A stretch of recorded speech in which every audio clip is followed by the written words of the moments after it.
السلام علیکم ورحمۃ اللہ وبرکاتہ۔ وعلیکم السلام ورحمۃ اللہ وبرکاتہ۔ الحمدللہ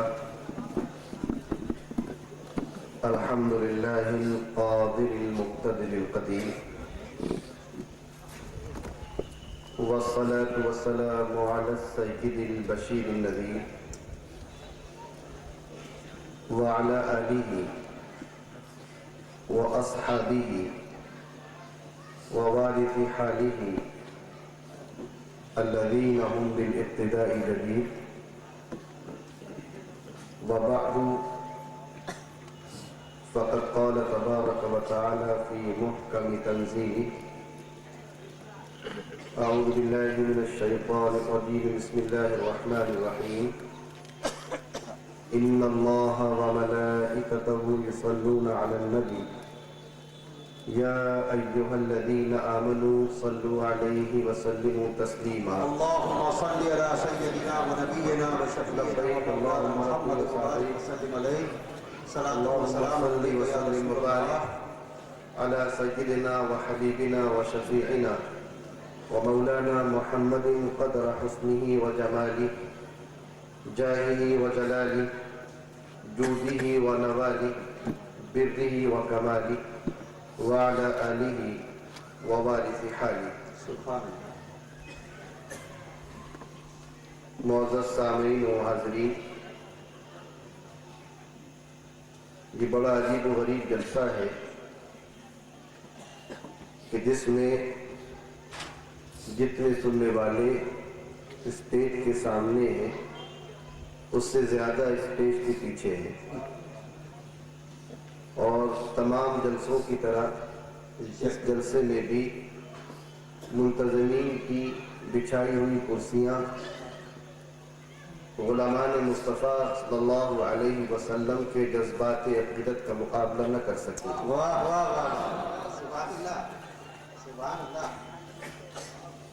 گرنے والوں کو اٹھانے کے لیے آپ آئے، واہ واہ واہ، سونے والوں کو جگانے کے لیے آپ آئے، راز وحدت کا بتانے کے لیے آپ آئے، اور قصر الہاد گرانے کے لیے آپ آئے، اور شمع ایمان جلانے کے لیے آپ آئے، اور بزم کونین سجانے کے لیے آپ آئے، بزم کونین سجانے کے سجانے کے لیے آپ آئے، اور آپ آئے تو زمانے کے نظارے بدلے، آپ آئے تو زمانے کے نظارے بدلے، ظلم و جبر و ستم و جور کے دھارے بدلے، ظلم و جبر و ستم و جور کے دھارے بدلے، اور جتنے فرسودہ قوانین تھے سارے بدلے،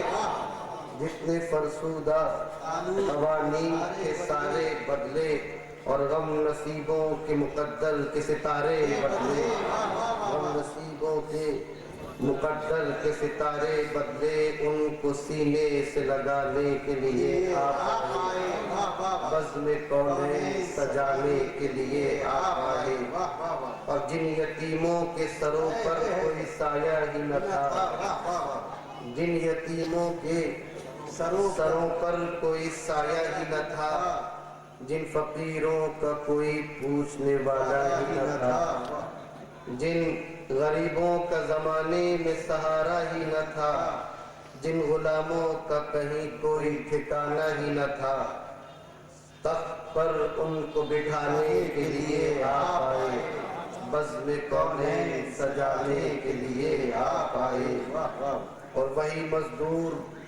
جسے سارا زمانہ ٹھکرائے، وہی مزدور جسے سارا زمانہ ٹھکرائے، اور اہل زر جس پہ ستم ڈھائے رلائے تڑپائے، اہل زر جس پہ ستم ڈھائے رلائے تڑپائے، اس سے اسی مزدور کی خوشبختی کے پرچم لہرائے، اسی مزدور کی خوشبختی کے پرچم لہرائے، اس سے بھی پہلے کہ خوش اس کا پسینہ ہو جائے، اس سے بھی پہلے کہ خشک اس کا پسینہ ہو جائے، اس کا حق اس کو دلانے کے لیے آپ آئے، اس کا حق اس کو دلانے کے لیے آپ آئے، اور کونین سجانے کے لیے آپ آئے، اور کوئی محروم کرم کوئی ترستا نہ رہا۔ رحمت عالم ہے کہ کوئی محروم کرم کوئی ترستا نہ رہا، جس پہ برسی نہ ہو رحمت کوئی ایسا نہ رہا، جس پہ برسی نہ ہو رحمت کوئی ایسا نہ رہا۔ آپ جس دشت میں پہنچے کوئی پیاسا نہ رہا، آپ جس دشت میں پہنچے کوئی پیاسا نہ رہا، آپ جس راہ سے گزرے کوئی کانٹا نہ رہا، آپ جس دشت سے گزرے کوئی پیاسا نہ رہا، آپ جس راہ سے گزرے کوئی کانٹا نہ رہا، اور پھول ہی پھول کھلانے کے لیے آپ آئے، پھول ہی پھول کھلانے کے لیے آپ آئے، کونین سجانے کے لیے آپ آئے، شمع ایمان جلانے کے لیے آپ آئے۔ اللہم صلی علی سیدنا محمد وعلی آل سیدنا محمد مبارک وسلم، صلاۃ و سلام علیک یا رسول اللہ یا حبیب اللہ۔ معزز سامعین و حاضرین، جیسا کہ آپ سب جانتے ہیں کہ آج ہماری گفتگو کا عنوان سرور کائنات صلی اللہ تعالی علیہ وسلم کی ادائے تبسم ہے۔ واہ واہ واہ، سبحان اللہ۔ آپ کا مسکرانا ہے۔ ہم آج کی گفتگو میں یہ دیکھنے کی کوشش کریں گے کہ وہ کون کون سے مقامات ہیں کہ جن کو یہ شرف حاصل ہوا کہ وہ تبسم لب مصطفیٰ سے روشن و منور ہوئے۔ واہ واہ واہ، سبحان وہ کون سے غم نصیب ہیں کہ جن کو تبسم مصطفیٰ صلی اللہ علیہ وسلم کے صدقے میں مسکراہٹیں عطا ہوئی۔ اللہ، واہ واہ۔ تو حضور علیہ السلام کی مسکراہٹوں کے سلسلے میں احادیث کریمہ میں اور سیرت کی کتابوں میں جو واقعات علماء نے جمع کیے ہیں، ان پر گفتگو کے ساتھ ساتھ ان واقعات سے ہمارے لیے کیا سبق اور کیا نصیحتیں ملتی ہیں، ان پر بھی ہم روشنی ڈالتے ہوئے چلیں گے۔ بات شروع کرتے ہیں سرور کائنات کے گھر سے۔ واہ، سبحان اللہ۔ امام ابو داؤد اور مسند احمد بن حنبل میں حضرت عائشہ ارشاد فرماتی ہیں، آپ دیکھیں کہ وہ سرور کائنات فخر موجودات حبیب کبریا صلی اللہ علیہ وسلم ایک طرف کو اس کائنات ارضی اور سماوی میں اللہ کی عطا کردہ نعمتوں کو تقسیم کرنے والے ہیں، اور دوسری طرف جب وہی سرور کائنات اپنے گھر میں ہوتے ہیں اور اپنے اہل و عیال کے ساتھ ہوتے ہیں تو کس طرح انسان کامل کا نمونہ بن کر ہوتے ہیں۔ ایک انسان کامل کس طرح اپنے گھر میں اپنے اہل و عیال کے ساتھ برتاؤ کرتا ہے۔ حضرت عائشہ ارشاد فرماتی ہیں، امام ابو داؤد نے اپنی سنن میں اس حدیث کو نقل کیا کہ ایک مرتبہ میں اور حضور علیہ السلام کسی سفر سے واپس آ رہے تھے۔ اس وقت میں بہت کمزور تھی۔ حضور نے مجھ سے فرمایا کہ عائشہ سفر طویل ہے، چلو یہ دیکھتے ہیں کہ اس پہاڑی تک دوڑ کر کون پہلے پہنچ جاتا ہے۔ سبحان اللہ، سبحان اللہ۔ آؤ مسابقہ کر کے دیکھیں کہ میں اور تم اس پہاڑی تک ہم دونوں میں سے کون پہلے دوڑ کر پہنچ جاتا ہے۔ حضرت عائشہ ارشاد فرماتی ہیں کہ ہم نے دوڑ شروع کی۔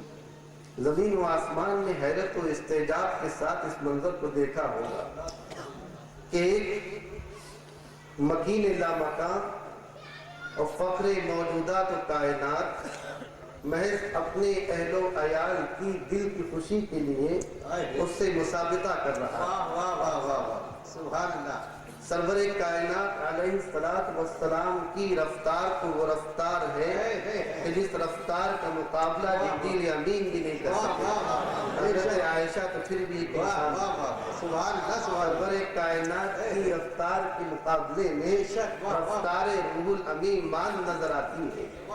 حضرت عائشہ نے دور شروع کی اور فرماتی ہے کیونکہ میرا جسم بڑا ہلکا پھلکا تھا تو میں تیزی کے ساتھ حضور علیہ السلام سے پہلے اس پہاڑ کو پہنچ گئی، اور آج میں اپنی اس فتح پر بہت خوش تھی، آج میں اپنی اس جیت پر بہت خوش تھی۔ کم از کم ایک معاملے میں تو میں حضور سے پہلے پہنچ گئی۔ یہ بیوی کا دل کہہ رہا ہے۔ حضرت عائشہ نے امتی ہونے کی حیثیت سے یہ بات نہیں کہی۔ بے شک بے شک۔ حضرت عائشہ کی دو حیثیتیں ہیں، ایک تو یہ کہ وہ سرور کائنات علیہ السلام کی بیوی ہیں، زوجہ محترمہ ہے، حبیبہ حبیب کبریا ہے، محبوبہ محبوب خدا ہے۔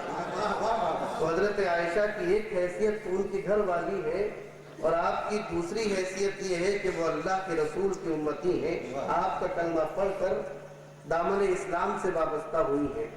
میں سوچنے لگا کہ اگر حضرت عائشہ اس بات پر خوش ہیں کہ میں آج اس شخص محمد سے آگے نکل گئی، تو اگر وہ یہ سوچ کر خوش ہوتی کہ میں آج محمد رسول اللہ سے آگے نکل گئی تو بات خراب ہو جاتی۔ انہوں نے یہ نہیں سوچا میں اپنے شوہر محمد سے آگے نکل گئی، کیونکہ یہ ایک بیوی سوچ سکتی ہے، ایک امتی کو یہ خیال دماغ میں اور ذہن میں آ ہی نہیں سکتا کہ زمین و آسمان تو اپنی جگہ پہ ہل سکتے ہیں لیکن کوئی امتی کسی بھی معاملے میں اپنے رسول سے آگے نہیں جا سکتا۔